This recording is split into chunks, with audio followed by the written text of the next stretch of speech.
Hey there, folks. Back here with another video where we are looking at introducing ourselves to the concept of a limit. Where in this video, I want to get into a little bit of application. I want to look at a concept that's going to become a part of your study here in calculus, and that would be the concept for motion in space. And more particularly, where we're going to focus our attention in this concept of motion, an object moving through space, is we're going to take a look at the concept of velocity, right, specifically. What is velocity? Well, velocity is change in position with respect to change in time, right? It can sometimes be thought of as both a description of speed and direction in a space. All right. Velocity is related to the idea of speed, but it also incorporates into it the idea of direction. You're moving in a particular direction at a particular speed, and that would be described by a velocity. Early on here in the study of this concept, we're going to be kind of restricting our motion to just moving in one-dimensional space, moving along a linear path, either horizontally, vertically, or just in space in general along a linear path. Later on, it would be actually begin in Calculus 3 is when you're going to start to begin looking at motion in space that moves outside of one dimension. So we're going to be stuck here in one dimension for quite a while in our study of this concept of motion. And again, we're going to be looking at velocity here in this little bit of notes, looking at introducing us to some application of limits and some usefulness to some idea of purpose, right? And what we're going to particularly be looking at, let me bring this over. Here's the notes, folks. We're going to be looking at calculating what's called instantaneous velocity using the idea of a limit applied to what is describing what we would say is the average velocity, right, of the object's motion. Right? Average velocity for an object's motion can be developed into a functional description, where what we can then do is apply a limit to that functional description and analyze the functional behavior for that average velocity. And through that analysis of that average velocity, what we're going to be able to do with the limit is we're going to be able to calculate what is the idea of instantaneous velocity. All right. Average and instantaneous velocity are both concepts of velocity. However, average velocity concerns itself with velocity over an interval of time. It concerns itself with what would be the average velocity starting at one point in time and ending at another point in time. Whereas instantaneous velocity is interested in just the velocity of the object at just a single moment in time, right? And what we're going to find is we can use that calculation for average velocity between two individual moments in time and its behavior to determine the instantaneous velocity at one particular moment in time. That's going to be our study here. Right? And that's what I open with in the notes. I say a limit can be used to calculate instantaneous velocity for a moving object by examining the behavior of the average velocity for the moving object. Or just in general, velocity is the change in position with respect to a change in time. If we think about position being measured in the units of meters and time being measured in the units of seconds, we would be describing velocity with meters per second. It's the change in position with respect to a change in time. All right. In terms of average velocity, as I've said, this is where the notes begin. Average velocity calculates the average velocity of an object as it moves over 2 units in time. If we begin with some description of position relative to time, if we begin with a description that we might call S of t, right, a functional description of position of an object along a linear path at time t, we can explore change in position with respect to change in time with that position function. Now, I do open with a very specific example here. If that change in position at time t is described by 16 minus 1/4 t squared, and we were interested in the position at time t equal to 2 seconds, we could just simply substitute 2 into this position function for t. Right? And we can see when 2 is substituted in, 2 would be squared, which becomes 4, divided by 4, multiplied by negative 1/4 would become negative 1, and 16 minus 1 would yield 15 in value. All right? We should all be familiar with just evaluating a function of this type at a particular moment in time. And what it's describing for us in this setup is the position of an object at a particular moment. What average velocity is going to begin describing then is how that object's position changes relative to some change in time. Right? We just looked at the moment when it's 2 seconds. Let's now consider changing the time and say the object moves from 2 to 6 seconds, and consider what is the object's position at the time of 6 seconds. And through calculations, substituting in this value of 6 into our function up here, certainly 6 squared is 36 times a negative quarter is negative 9. And 16 minus that 9 then is going to yield 7. 7 meters from the origin is going to be the position of this object. So using this position function over these, this interval of time that elapsed over 4 seconds of time, from 2 seconds to 6 seconds, we see that the object moves from being 15 meters from the origin to being 7 meters from the origin. Over this interval of time, right, these 4 seconds, the object changes its position, going from 15 meters away from what would we call the origin of the system to the location of 7 meters away from what we would call the origin of the system. Along a number line, that origin would just be at 0. So at 2, we might just be at 15 on the number line, and at 6, we might just be at 7 on the number line, where our number line represents a measure of meters, 0 being the origin. Right? And as we move over those 4 seconds, we move from that position of 15 back down to the position of 7.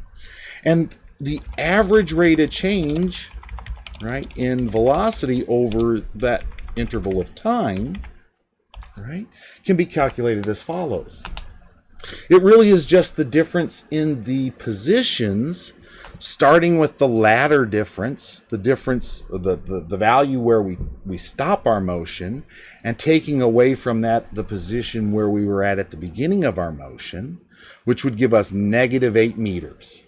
Right? And dividing that by the change in time, which would start at our ladder moment in time at 6 seconds, and we would take away from that our early moment in time, the beginning moment of time, which would be at t equal to 2 seconds. That would give us a difference of 4 seconds in time.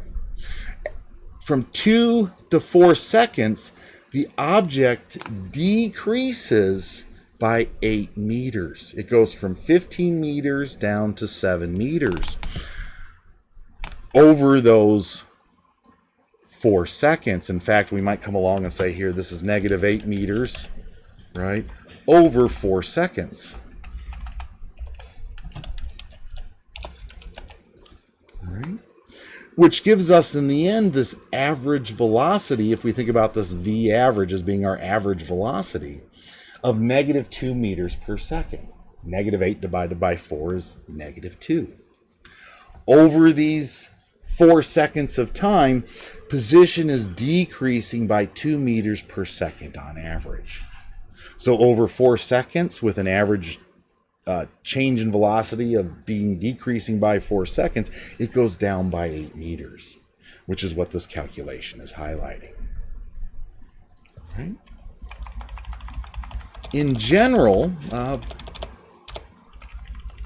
average velocity is really nothing more than an average rate of change calculation. where specifically we're looking at change in position with respect to change in time. So it should be a familiar calculation to you from your study of college algebra. Back in college algebra, you talk about average rate of change. Here's the definition for average rate of change related to average velocity, right? Velocity, again, describes change in position with respect to change in time. And average velocity describes change in position over some interval of time. All right? So in general, if S of t describes the position of an object along some linear path, again, we're only moving in one dimension at time t, we're only moving along a number line, all right? The average velocity of the object from the time of t equal to a to t equal to b over this interval that starts at time a and ends at time b is all given by this average rate of change calculation. It is the change in position over the change in time, which would be S of b minus S of a all over b minus a. All right. In our previous example, I do think I return to that here. All right. What we calculated up above that gave us these values was this quantity here. It was S at position at 6 seconds minus position at 2 seconds, all divided by 6 minus 2 seconds.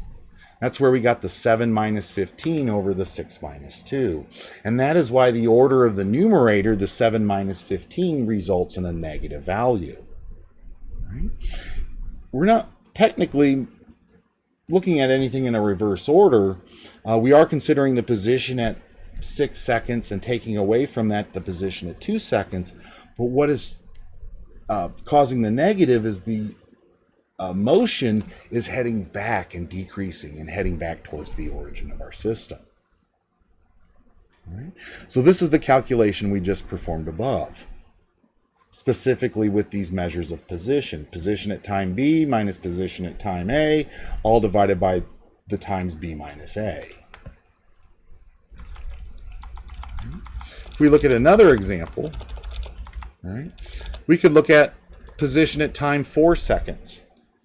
If we plugged in 4 squared would be 16. 16 times a negative quarter is negative 4. 16 minus 4 is 12 meters. At 4 seconds, we would be located at 12 meters on the number line.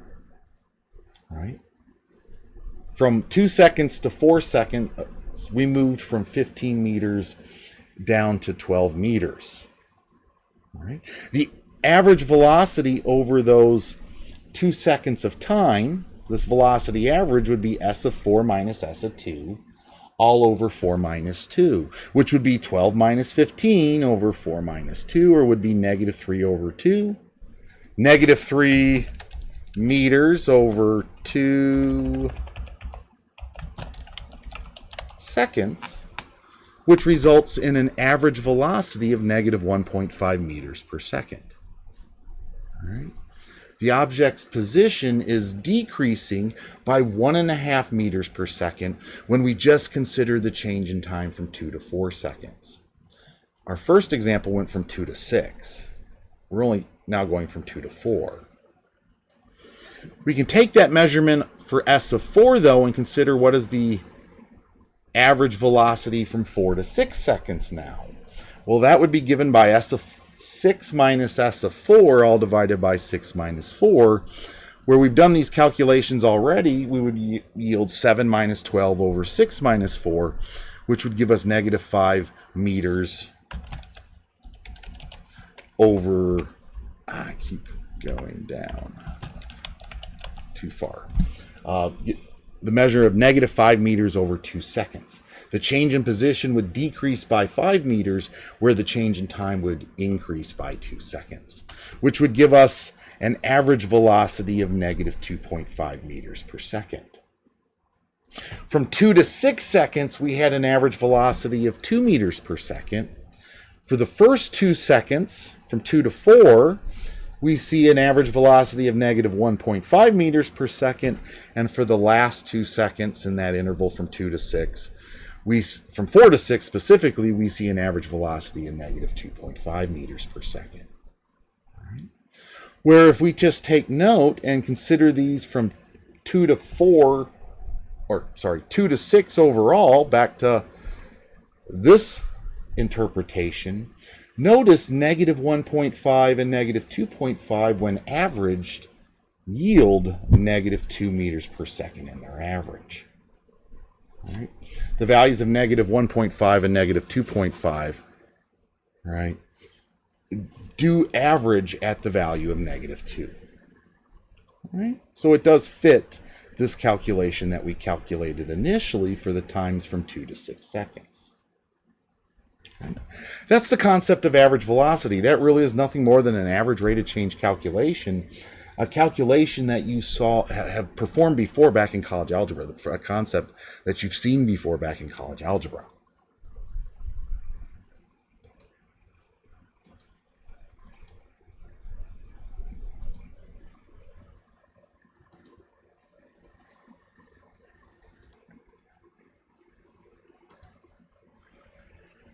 So let's now take a look at instantaneous velocity, folks. Scroll down here and bring up in. Bring into view instantaneous velocity, right? And as I had noted, instantaneous velocity is concerned with velocity at one specific moment in time. So instead of looking at it average velocity over an interval from 2 to 6 seconds, let's just consider finding instantaneous velocity at the time of t equal to just 2 seconds, at the time where we begin that interval only. Right? If I allow v of t to describe that instantaneous velocity and s of t to describe position, v of 2 is going to become the value we're interested in, the velocity at time t equal to 2 seconds. Right? To begin, right, when we think about the instantaneous velocity at a very specific unit of time, it can be approximated using an average velocity calculation, right? What you can do to begin approximating this value via 2, right, is you can look at the average velocity starting at 1 unit in time, at that time t equal to 2, and then consider ending at some other unit of time that is really, really close to 2, like 2.1 seconds or 2.01 seconds or 2.001 seconds, right? The average velocity from 2 seconds to 2.001 seconds is going to be really, really close to the instantaneous velocity at the time t equals 2. All right. I do think I look at this for the case of 2 and 2.1 seconds. What I'm considering doing is actually just going back and recalculating this average velocity, right, for times from 2 to 2.1 seconds. If we plug in 2.1 in for time, s of 2.1, our position is going to give us is going to give us 14.8975 meters. So 14.8975 meters minus 15 meters, all divided by 2.1 minus 2, gives us a change in position of negative 0.1025 meters over a change in seconds that's 1/10 of a second, right? Which simplifies to negative 1.025 meters per second. Right? As we had said, that's going to be really, really close to the velocity at the instantaneous velocity at a time of t equal to 2 seconds. That average velocity over that very small interval of time is going to be a really good approximate for the instantaneous velocity at just time t equal to 2. And we can make that approximate even more precise by considering those closer and closer units of time. Right? Again, we note v of 2 is approximately this measure we calculated here. And we can make that more precise if we were to use perhaps t of 2.01 or t of 2.001. These would give us a little closer to 2 seconds and would give us a more precise calculation for the approximation for the instantaneous velocity.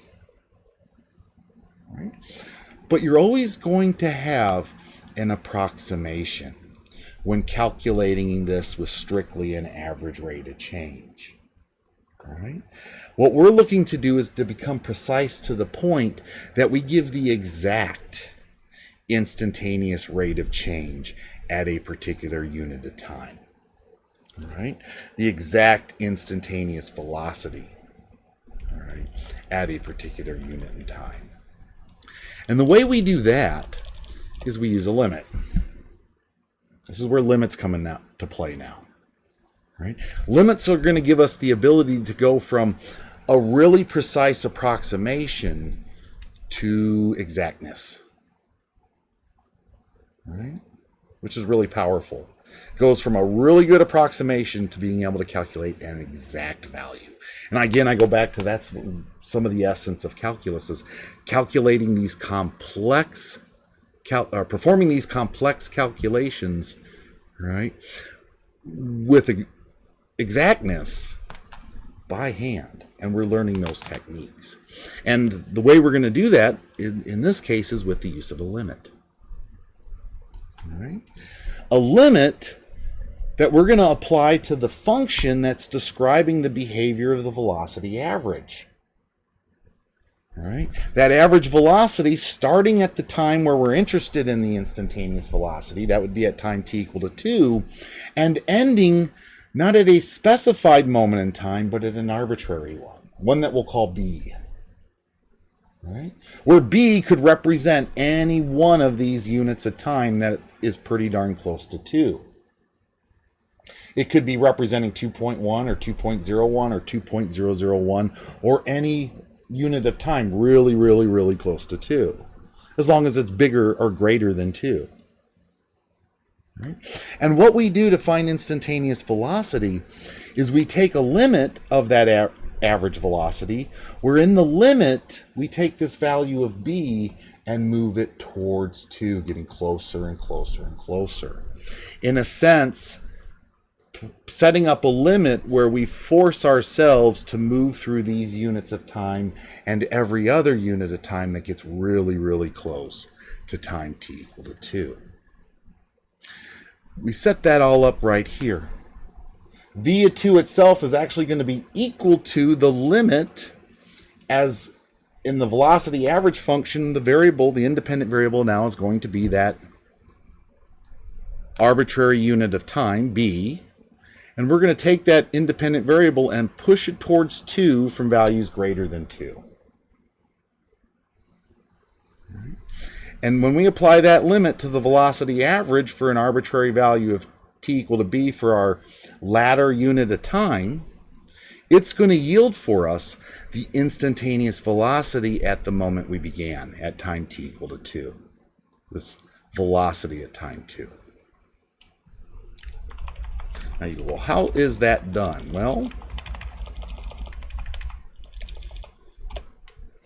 our velocity average, our average velocity, is going to be described by this function right here.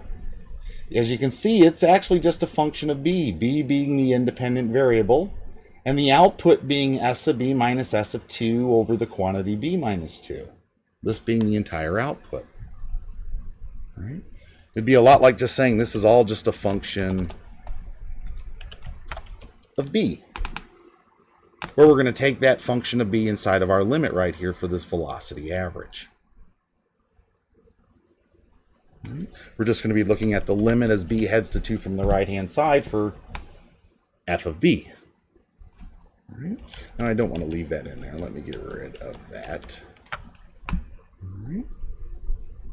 So v of 2, if we substitute in the velocity average value with this statement, with the actual functional form, the equational form, s of b minus s of 2 over b minus 2, this is going to become our instantaneous velocity at time 2. It's going to be given by the value of a limit. A limit being applied to this function here, which describes our average velocity. Now, specifically, since our time s, since our position at that arbitrary unit of time b is nothing more than 16 minus 1/4 b squared, and we know s of 2 is 15 meters, if we substitute those into the numerator, we're going to prepare this statement seen here, where 16 minus 15 gives us 1. And we can rewrite that numerator simply in the 1 minus 1/4 b squared. Where this 1/4 in the numerator, that's a complex fraction. We can simplify that by multiplying both the top and the bottom by 4. And that 1/4 will cancel, leaving behind 4 minus b squared in the numerator over 4 times the quantity b minus 2 in the denominator. Now that is a convenient way to leave it, because if you notice, 4 minus b squared in the numerator is actually a special binomial product. It is an a minus b times an a plus b form. If we, first of all, factor out the negative to reverse it to b squared minus 4, and then factor the b squared minus 4, the b squared minus 4 will factor into b minus 2 times b plus 2, where that statement of b minus 2 in both the numerator and denominator can now be canceled. Right?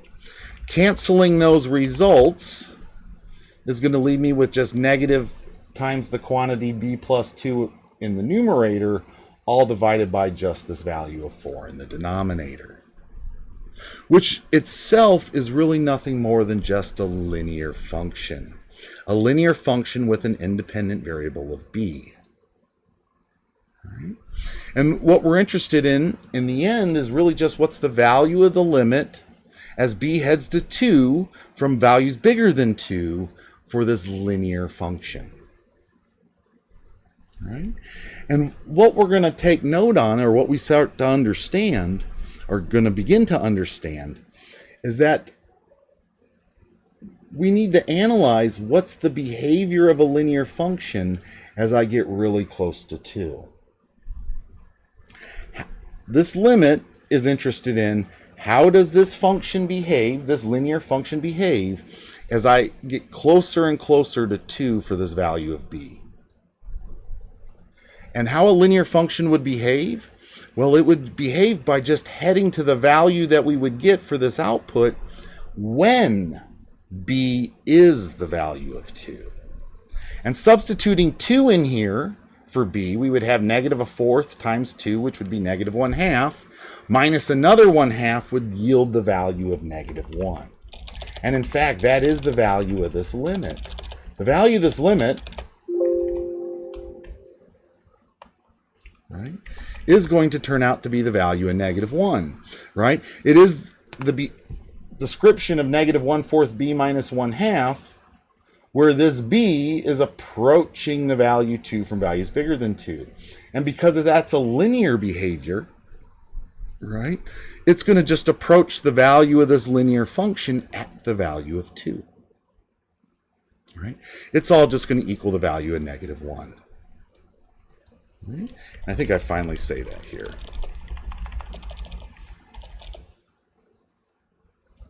Yeah.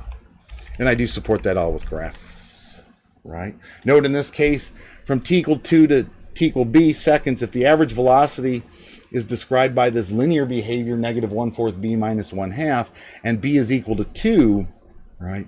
That velocity average is going to yield the value of negative 1. All right? We're going to see this graph, this all supported graphically here. Right? The function described by negative 1/4 b minus 1/2 is describing the function described by the average velocity, and it's nothing more than a linear function. This graph seen right here, this line. And what we are thinking of here is our independent variable b in this function is going to press itself or push or move towards 2 from values bigger than 2. It's going to head up this line from this direction, approaching what is essentially this location on the line. What's going to be the output of the function when the input is positive 2, which is going to be the value in negative 1. As I press up the graph here, my outputs are going to be moving up the y-axis towards this value of negative 1. Right?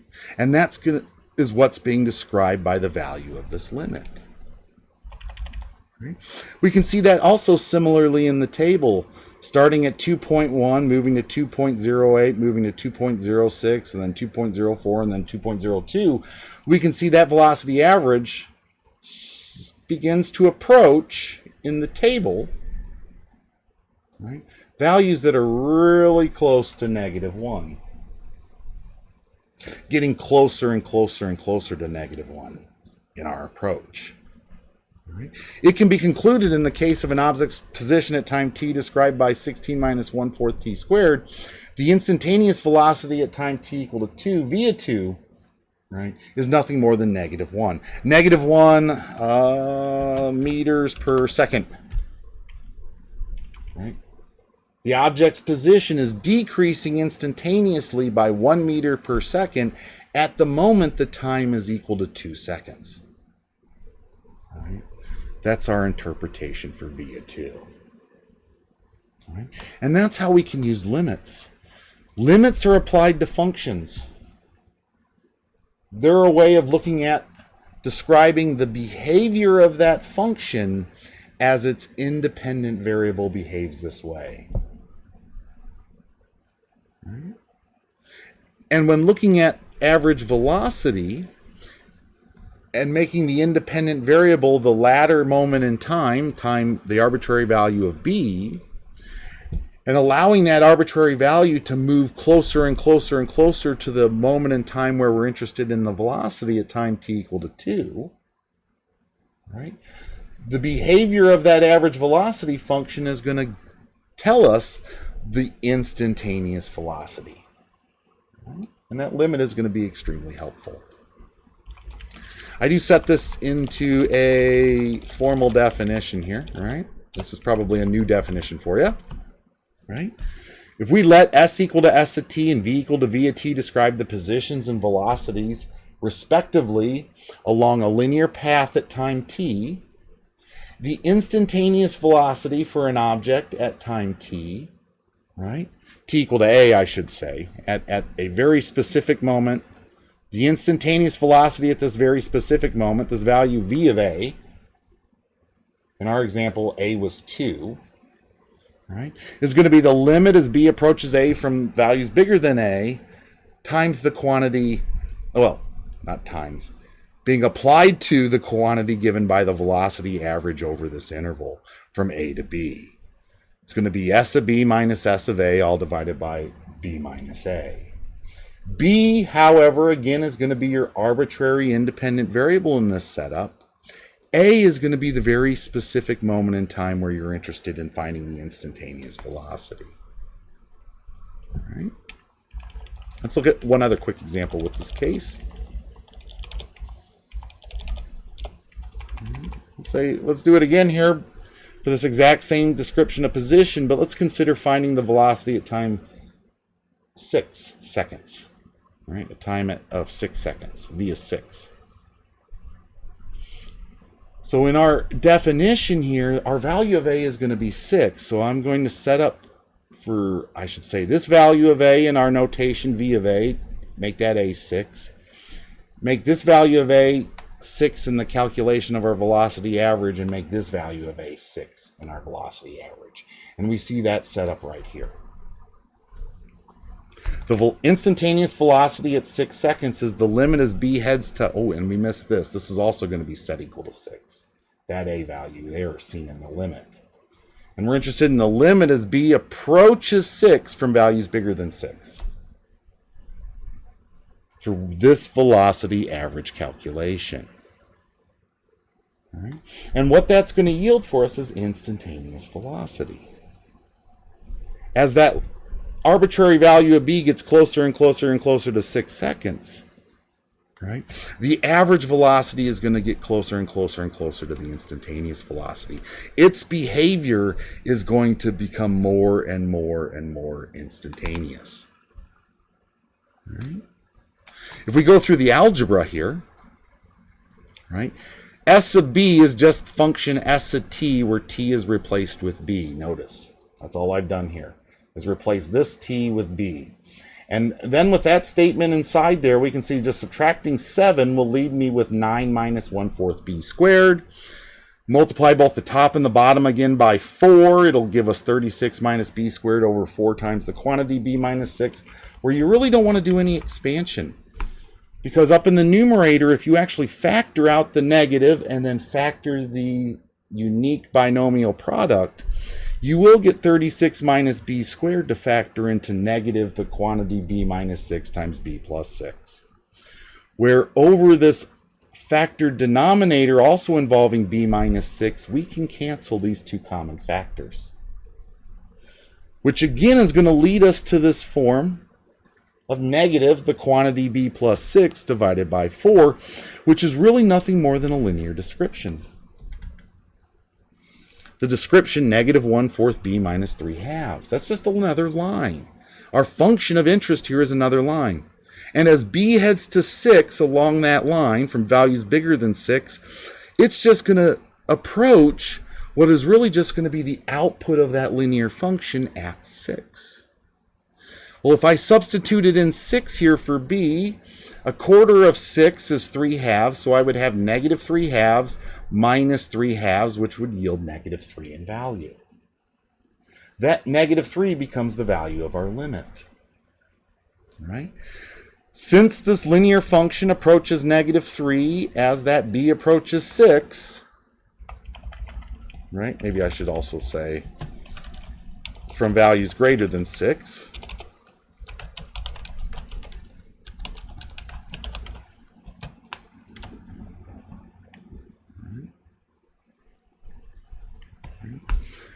Since this is the case, we can say this in our result, which all indicates in the end that our instantaneous velocity at 6 seconds is negative 3 meters per second.